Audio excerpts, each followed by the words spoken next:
بسم اللہ الرحمن الرحیم۔ جملہ انشائیہ کی 7ویں قسم ندا۔ ندا کا لغوی معنی ہے پکارنا، آواز دینا، اور اصطلاحی معنی اس کا ہے ایسا جملہ انشائیہ جس سے کسی کو پکارا جائے، جیسے یا یوسف، اے یوسف، یا عبداللہ، اے اللہ کے بندے، یا صدیقی، اے میرے دوست۔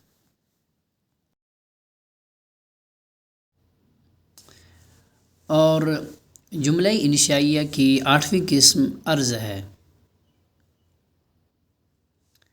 عرض کا لغوی معنی درخواست کرنے کے ہیں،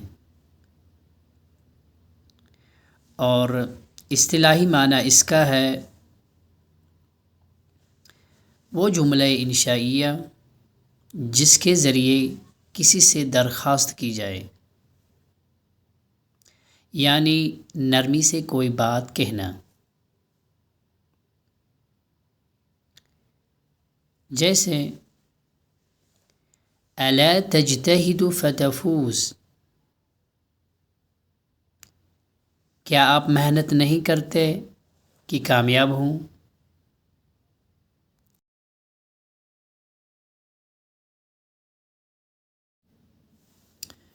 اور 9ویں قسم جملہ انشائیہ کی قسم ہے۔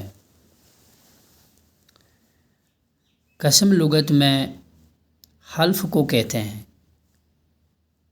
یعنی حلف اٹھانا اور عہد کرنا وغیرہ، اور اصطلاح اس کی یہ ہے کہ یہ وہ جملہ انشائیہ ہے جس میں اللہ کا نام لے کر بات پختہ کی جائے۔ مثال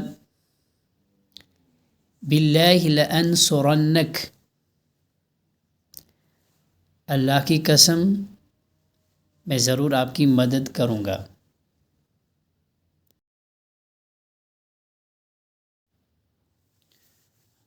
اور جملہ انشائیہ کی 10ویں قسم تعجب ہے۔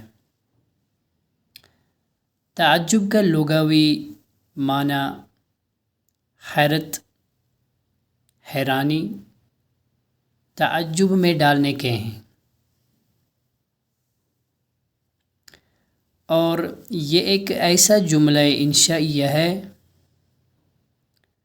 جس میں کسی چیز پر حیرت ظاہر کی جائے۔ مثال ما اجمل السماء، کتنا خوبصورت ہے آسمان، اور احسن بک، آپ کتنے حسین ہیں۔